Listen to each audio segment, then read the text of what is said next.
Title of the system proposal being explored: Vote Verification. Introduction.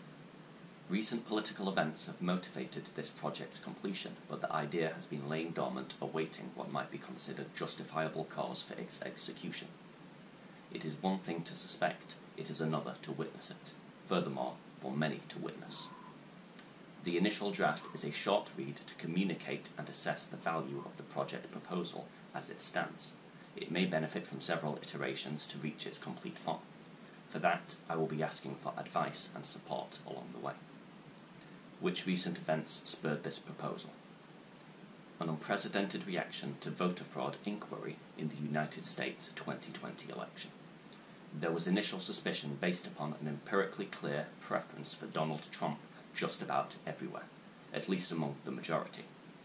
Then there was evidence of coding errors in the digital counting process, unexplained errors with balloting, dead people voting for Biden, for example, and a refusal to recount in certain states. As if this wasn't enough to request a complete do-over of the voting process, the mainstream media then decided that it was not only their duty, but their right to block the current president of the United States' voice and opinion, and savagely pursue the livelihoods of their friendly competitors by boycotting platforms that support genuine free speech and opinion. Besides all the lies and biased propaganda released to cover their tracks, more recently documents have been released that reveal a bias against President Trump and a willingness to lie in the pursuit of power, revealing that the alleged Russian interference in the 2017 election, propagated relentlessly by the Democratic Party, may in fact have been completely unfounded slander in an attempt to destroy the president's reputation. For a thorough presentation of these recent events as not being presented by the mainstream media, our most easily accessible and invasively propagated window into world events, please see the two links below for my analysis method and case building. My media outlets indicated at the base of this document, and they will be included in the description to this video, have also been used as a means of storing or listing the mainstream alternative opinion in anticipation of a case build. This information may not be relevant to you if already aware of the counter-mainstream media view and its justification. Please find the links in the description of this video for the logical case-building method document, where I will be storing and exploring what's actually gone on and why there's justifiable cause for inquiry, and also other relevant documents that describe the logical case-building method. If the mentioned documents are not completed yet, please allow time. I prioritise the completion of this proposal as it seemed of greater urgency given the current political and social climate. Feel free to take the skeleton of the logical case-building method and produce your own case from it, as I am only one person and I may miss valuable points. A video of how I intend to use the logical case-building method and how you can use it will be uploaded as soon as I find time, and it'll be posted in a link below as well. Conclusions drawn from recent events: that our vote doesn't count, and that Parliament is a stage set to convince us of a world in fact rooted in fantasy, featuring unicorns that fight for and represent the public vote. That mainstream media are complicit in their biased presentation of all world affairs and doxing of all opposing views. That the idea of Illuminati-like overlords and other ideas previously considered conspiratorial might be rooted in reality more than what we're told to believe. That this problem is not limited to the United States alone, but that freedom might hang upon its next move. That the American Constitution is being perverted by men that would see its light diminished, even destroyed. That a dangerous time is coming, where men will fear to think unconventionally, let alone speak so. These are all conclusions that have not necessarily been drawn by myself, although I believe them to be the most likely cause of what's been going on at the moment. But they're also views that other people share and hold broadly, and that's why I'm sharing them here. The next list of conclusions are the ones that I think can definitely be drawn, and both sides would agree with. That people are motivated to action where reasonable suspicion exists of injustice. that many people, perhaps a majority, are angry and no longer believe anything heard on the mainstream media, but have felt the need to become the news themselves in an inspirational display of public service. That there have been talks of forcefully protecting the Constitution from all enemies, even those officially elected.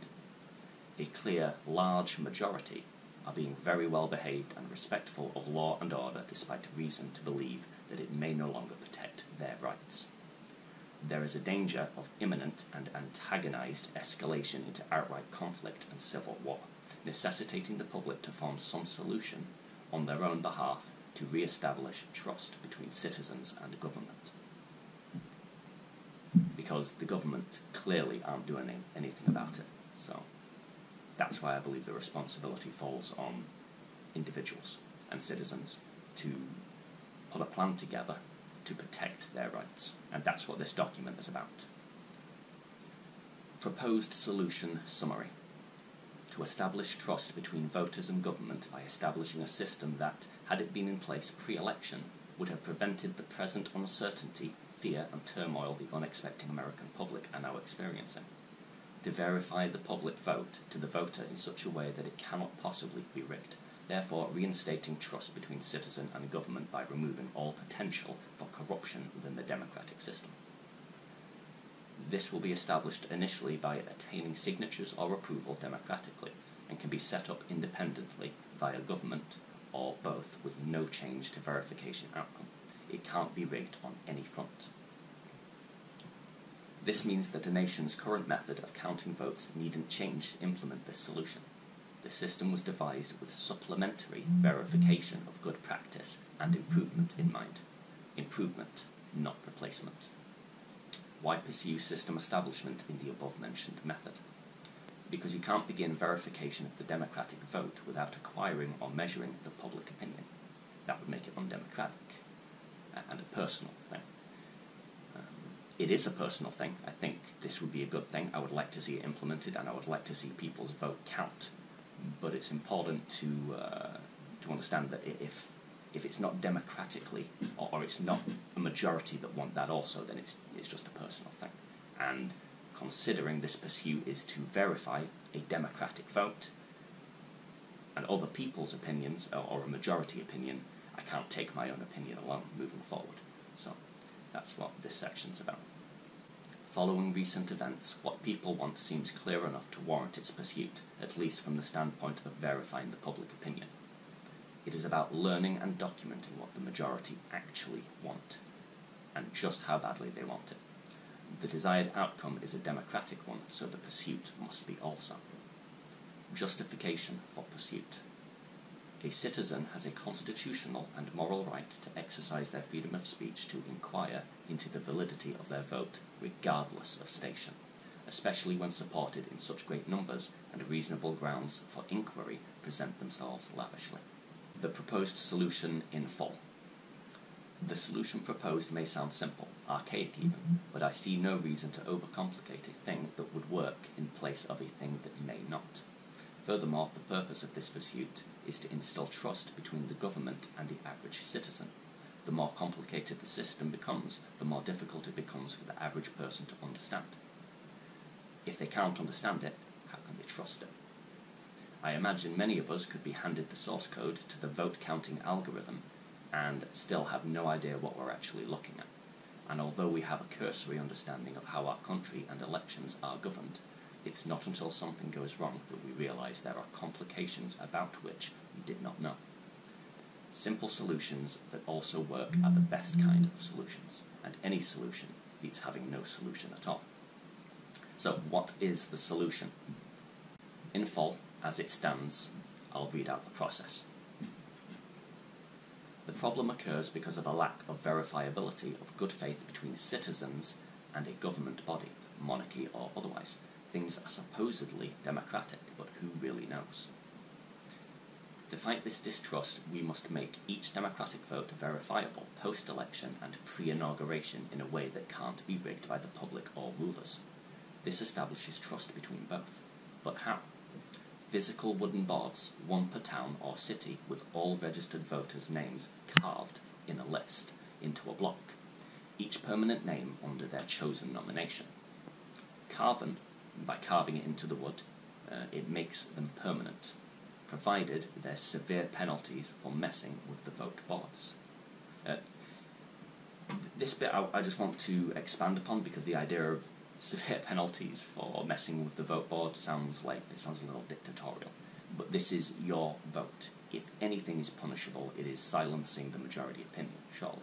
And that's why people have been so angry that they feel their voices aren't being heard in Parliament. That's what's caused the problem. So there needs to be severe penalties, because it is of utmost importance to people. Yeah, I mean, it's of utmost importance to me, at least. And it seems, from what we've witnessed recently, not just to be important to me alone. So, I'll continue. I'll reread that section. Physical wooden boards, one per town or city, with all registered voters' names carved in a list into a block, each permanent name under their chosen nomination. Carven makes them permanent, provided there's severe penalties for messing with the vote boards, scratching names out, for example. And provided there are no borders carven around the names and nominees, names cannot be switched out as convenient. You can still protect voter anonymity by using usernames or AKAs for voters that wish to stay anonymous. I mean, I find this bizarre anyway. The idea that it is your right to have your vote be non-traceable, non-verifiable, that's your right. If that's not Orwellian doublespeak or Orwellian doublethink, then I don't know what is. It's preposterous. It's ridiculous. Yeah, I'll carry on. I don't know what else to say on that. So yeah, voter anonymity, even though I think the idea is ludicrous, you must allow for it because some people seem to want it. Whether that will be the case when everything's in the open one day, I don't know, but it is for the time being. People seem to value their anonymity when voting. So usernames and AKAs could handle that. I mean, if Facebook can do it, I'm sure we can. In something this important. All physical boards should be erected in a public square or park and be under constant video surveillance between the post-vote and pre-inauguration period. This grants each voter the opportunity, an optional opportunity, to check their vote matches up with their chosen nomination. Some potential problems that could occur. Potential problem 1. Fake votes could still be slipped onto a board, knowing full well that not everyone is going to verify their vote. Dead people, for example. Here's the proposed fix for that. Local councils and independent groups can all make sure that the total number of voters on the board does not exceed the total number of voters registered to that area. While they're at it, officials and independents can pass those verified counts onto a state body, who can then present or post those total counts online for public access, as well as independents posting them in a physical, unalterable public access paper in an act of true journalism. These public access means of verification can then be used to count and make accessible at every stage of the process the total for each state and then for the country. The individual's vote and individual count from each town, board or boards, and for state and total counts are now made public access so everyone can travel wherever they want and verify, no funny business. You could still use mail-in ballots or digital voting because everything would be backed up, verifiable, in physical, open source, untamperable form. This proposal is about verification and re-establishment of trust. Potential problem 2. Anarchists lying about the votes they actually placed to throw off the inauguration because their chosen didn't win. Potential fix. And I want to go back to that potential problem. We've seen this recently with the assault, the assault on the Capitol. It's actually the defence of people's rights and standing up for the fact that their voice wasn't being heard, but we will overlook that. Would I have been one of the ones breaking the window in the heat of the moment? I don't know. Do I condemn them? Do I condemn them for it? I can't say that I do. I can understand where they're coming from. It's if you're going to disrespect people to that degree, and play them for fools to that degree their entire lives, and then they wake up and become aware of that? Consequences. Consequences, mate. You know, don't be pointing the finger and say, oh, they broke my thing. It's like you've been bashing them with that thing the whole life. You don't poke a bear and then blame the bear for the reaction, do you? It doesn't do you any good anyway. And through this whole period, not respecting people's opinion, all the foul play that was listed at the top of this, that I listed at the beginning of this video, and that's listed at the top of this document of proposal, is it's all pointing to the fact that we've been mugged off. Now, it's possible that we haven't been, but I'm not sold, and neither are a lot of other people, and I don't think we're going to be for quite some time. So that's what this document's about. It's about reinstating trust. Potential problem 2. I'll reread this. Anarchists lying about the vote they actually placed to throw off the inauguration because their chosen didn't win. Potential fix. If the individual queried vote or votes makes no difference when processed, then the inauguration period continues as planned, as it is considered a human or machine error and it makes no difference to the outcome anyway. If the changes would sway the overall vote, then re-election is held to avoid people being able to sell their swing vote if the polls are that close, because people would do that too. Pros and cons of this solution. Pros of the system. Verifiable democracy, post-vote verifiability, easily incorporated corrections for anomalies, trust between civilian and state, no way for corruption to rig an election. Your elected president would now be sitting pretty, no questions asked, whoever that is. Verification of the truth. Cons of the system. Expedient setup, time-consuming verification, potential resistance and or punishment by corrupt organizations, wherever they may be. Proposed methods of execution. It is important that we proceed peacefully and respectfully of the law and its enforcers. The enemy seeks to control by provoking into conflict and blaming for the reaction while ignoring the cause. Do not play into its hands. Location. This solution is primarily aimed at the Western world, the UK and the USA specifically, but is not limited to. Should this pursuit be largely desirable and safely implementable at additional locations, then I see no reason why you shouldn't try to improve your own democracy. How best to expose or distribute this movement to others? There are quite a number of options, some that can be executed immediately as a topic of conversation or recommendation, and others that might take some work. Word of mouth. See if your family is on board. What percentage? See if that neighbour you talk to regularly or a friend is interested. Print this document and canvass publicly if you're really into the idea. Canvass broadly on a town-to-town basis, as religions have done for centuries. Hold a local support group where possible, without breaking the law. Online exposure, which is proving less reliable on certain platforms. Local community newspapers designed to combat misinformation and update readers on the vote verification progress would require money and organisation, but it would be possible. Anything else you can think of? I've said this already, but this is a collaborative effort. It's something that I don't quite know how to execute. I have a rough plan, which I explain later, but it's not just about me. You know, if I've missed anything, if I've overlooked anything, if you think it's a good idea, if you think it's a bad idea, please go to the comments, tell me why. You know, I want to get this right, because I think it can work. And it's a solution, which means no solution. This leaves only the question of how to certify public approval for solution implementation, how to certify the count and support for the proposed movement. This begins with getting the idea out there. Means of establishing and maintaining communication.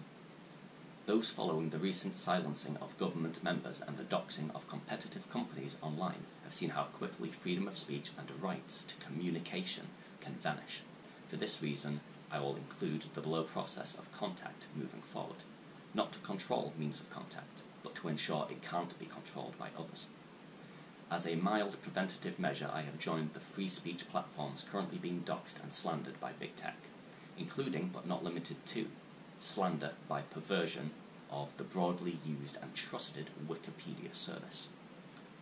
Find my full list of social media outlets and contact details at the base of this document. As we've seen recently, nothing is entirely trustworthy or certain, not even the internet, so as an additional safety precaution, I will include the following suggestions for the future sustainability and reliability of means of communication. We have email, if online posting fails. There is an independent app called Telegram for your phone that has shown itself to be a reliable protector of free speech. For this reason, this project will be managed through both LinkedIn and Telegram primarily, for the time being. Projects or solution updates will be posted to all of these and other social media accounts to make the information broadly accessible. I may even use ThinkSpot's newsletter feature to make the tracking progress easier. The following measures are for extreme cases, but as we've seen recently, extreme and unlikely things can occur. Internet and phone service failing entirely, it may be wise to establish face-to-face connection groups shortly into this endeavour's beginning to ensure people's right and ability to communicate peacefully and freely does not end should the internet, or select people's access to it. This could be established by the following means. For business development specifically, the exchange of physical addresses and other trusted participants to facilitate the verification of internet communication via postal backup. That failing, a personal visit to discuss what's going on. And that's not an intrusive thing. It's not like, oh, why didn't you reply to me? Because people can decide after engaging in or embarking on an endeavour like this, they can decide, not for me. That's fine, you know, and they might not reply, they might not want to. The reason for the personal visit is just to assess and just to confirm that that is what's happened. Because as we've seen recently, information can disappear. Messages back and forth to one another can disappear. I've had this issue on Twitter several times. I'm not getting notifications when people are sending me messages sometimes, when they're replying to my comments sometimes. It's very select, and it's on select posts. It's like it lets you post it. It lets you think your post is still up, but it doesn't show you interaction between you and others. And I've noticed it does it gradually, so you don't notice it doing. You think people are just going away and not replying as often. But that's not what's going on. And we've seen evidence that that's not what's going on. They're a bunch of liars, is what's going on. And I think people are sick of it. I know I am. So that failing, a personal visit to discuss what's going on. A show of numbers, support in some way that does not violate current social restrictions to assure one another that we are not alone while things get back up and running. Anything else you can think of? Post them in the comments, please. If you are interested in showing your approval or support for the proposed solution, please like and share this information with others. If you are interested in being directly involved in its voluntary public service production team, then please see the contact details at the base of this document at means of contact, proposal movement and interest contacts. Let's get to the possible resistances, because as we've seen recently,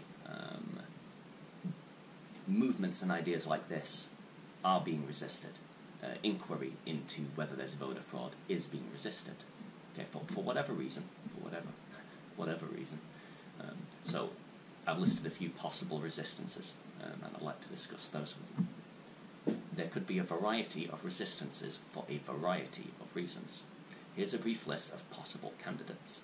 Individuals closed off to the idea or feeling that personal vote verification is a waste of time and government or independent resources within a democratic system. Large corporations and governing bodies that benefit from corruption and an overall lack of transparency. Now, why these shouldn't be a problem? Only individuals that want to be involved have to be. You're not asking anybody to be involved. You're not telling anyone they can't be involved. That's actually what separates you from Twitter and platforms like it. Enough involved could still make state corruption or error impossible to miss. For example, if all Joe Biden supporters for the 2020 election had been registered and users of the proposed system, the uncertainty around voter fraud would have been put to rest immediately, because you'd have the majority vote in openly accessible, physical, unalterable, and publicly verifiable form. If a substantial number decide that verification of their vote was an unnecessary drain of the public service tax, then there is still the possibility to set this system up independently with a minority vote. However, with a minority vote you would also have a minority participation. But this too is a win-win for the system. There is a chance more will join once the system is already established, and minority national participation does not mean minority state participation. It makes it harder to lie, makes it harder to corrupt the system, because more of it is verifiable, even if just a fraction of people engage in this endeavour and make it happen. And I think it's possible. I do think it's possible. Which forms could the enterprise take to avoid becoming a problem? Avenues of presentation could include charity, public-funded, tax-funded, private industry, public service, democratically appointed by popular or majority vote, small community service, managed per community, statistical analysis of digital vote reliability, public interest enterprise, media distribution, journalistic pursuit, all of the above, and more. If you think there's more forms that this enterprise could take to avoid being targeted and removed entirely, because it could be set up on multiple fronts, legally, and to the benefit of society. The societal benefits of such a pursuit bring public service benefits beyond vote verification alone. So, of course, these resistance considerations are only hypothetical along with the prepared solutions. Considering the democratic nature of our governance, it would be incriminating if such measures were actually required to verify our vote, and it would evidence a desire for lack of transparency. At which point, the people's peaceful attempt to have their voices heard would have failed. I see no grounds constitutionally, morally, legally, for opposing the peaceful pursuit of vote verification as outlined above. It's supposed to be what we have. It is supposed to be what we have, right? So, why the resistance? There should be no resistance, especially if wishing to set it up independently. You can set it up independently, or it could be set up through the government, a governmental process. I would recommend both. All avenues of verification make the system stronger and help to instill trust more strongly between the voter and those counting the votes, and your nominated president. You know, there's definitely distrust going on. You don't surround the Capitol building with guards and close off the streets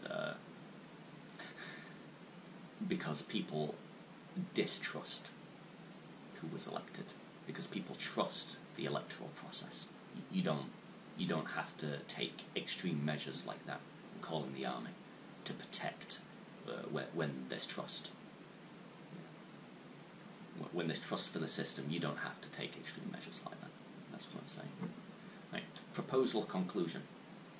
Given the severity of what could be at stake, freedom of thought or speech, I evaluate the chosen pursuit to be of great enough importance to share it with you personally and broadly, that we might not only establish a verifiable means to safeguard our vote and the American Constitution, but that we might also have a solid foundation to build upon in the solutions development and implementation, both now and into the future. I would furthermore like to share what I have identified and defined as a foundational truth and meta-value to keep in mind and ensure this endeavour, whether it remain a personal pursuit or one shared, does not wander too far from the light that it proposes to pursue. Unique perspective, built on life-actuating blueprints, is the primary birthright of each individual, which needs preserving. The American Constitution walks hand in hand with this statement. I want to just talk about very quickly what that sentence is. For the last few years, I've been reading, consuming material heavily, trying to learn as much as I can about everything. I'm interested in pattern recognition. and fundamental truths, and how they might apply to real-world scenarios. This sentence, unique perspective built on life-actuating blueprints, is the primary birthright of each individual which needs preserving, is the best I've managed to come up with as a fundamental truth. And I want to include it here so that the proposed pursuit does not wander too far from what I would deem to be the light. Where is this proposal incomplete? In many places, most likely. I am a limited human being with a limited understanding of many things broadly and even more things specifically. But as it stands, the proposed system looks to me to be a good place to start. It presents a goal based upon the assumption that I have drawn about our political and social climate and what I understand about the legal restrictions, which isn't much. And it represents justification for pursuit and solutions for potential resistance. It presents a start, a desirable destination, and a straight, dotted, or incomplete line between the two. With or without help, I will endeavour to complete the line between A and B, but with help I will do so quicker and make less errors. This proposal offers an opportunity to stop talking about the problem and begin finding ways to fix it together. If ever there was a time for action, it's now. And here's a solution. It's something to run with. Get on board. Where will help be required besides every step of the way? Below is a brief list of roles that will need filling. Management and development team, proposal, argument building and strengthening, resistance analysis and safeguarding of progress, legal review, cost analysis, risk-benefit analysis, final implementation plan, and a public representative or face of the system improvement plan. They'll need to be good at public speaking and have the ability to understand thoroughly the subject goal and be calm under pressure. I'm not a great public speaker, which is why if it looks like I'm reading from a screen, it's because I am. I'm better at communication with a keyboard. So for this reason, a public representative, a face for the system, might be required if it ends up getting that kind of attention and achieving what it set out to achieve. Because it will face resistance. Because it will work. That's why it will face resistance. Any roles not adopted by someone else will have to be filled by myself. Anybody willing can fill many or any of the suggested positions, but may be appointed to work alongside others in system implementation development. Anybody willing can take this idea and run with it themselves if they feel personally better qualified to get the job done. But note, that will not stop me independently pursuing it in my own way or joining you in your own pursuit. As a public service endeavour, I am, at least at present, receiving no funding for my personal and public work. As such, I am looking for individuals, at least at present, with a desire to influence positive change and/or show support for this proposed solution. This endeavour, if successful, could result in verifiable voting, greater trust between citizens and the government, a world where corruption cannot influence the masses so easily, and, I believe, will take us at least one step nearer to personal freedom and actual accountability for our country's affairs. Final conclusion. For all the reasons explored throughout this document, I see no reason this pursuit can't proceed immediately.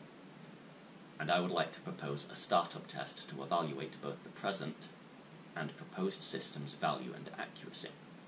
An independent recount of the 2020 election results, not designed to alter the election outcome, that will be whatever it will be, but to verify the result and initiate the proposed system, and to finally put to bed what actually happened during the 2020 election. Or most likely happened during the 2020 election. For those that believe this to be a waste of time and effort, as the election results were counted accurately with no machine or human error, I would then remind you that you have nothing to fear from the proposed vote verification system. If you are right, this system can verify it. If you are wrong, this system can also verify it. and of course, all involved would prefer to know if they are wrong. My desire to influence positive change is entirely at your, the discerning public's, mercy. I am new to pursuing this kind of endeavour publicly, and I will need support and advice moving forward. I am asking with this document if you would like to be involved, and for advice on how best to move forward and see it done. This is possible. This is not completely out of our hands. It is completely within them. It is all possible. This is a vote verification, not rocket science. And somehow we've managed to achieve one as a species, but not the other. Any solution beats no solution. Any support beats no support. I hope to hear from you, and God bless in these difficult times. We are not alone. We will not be silenced. Thanks for watching, Patreon.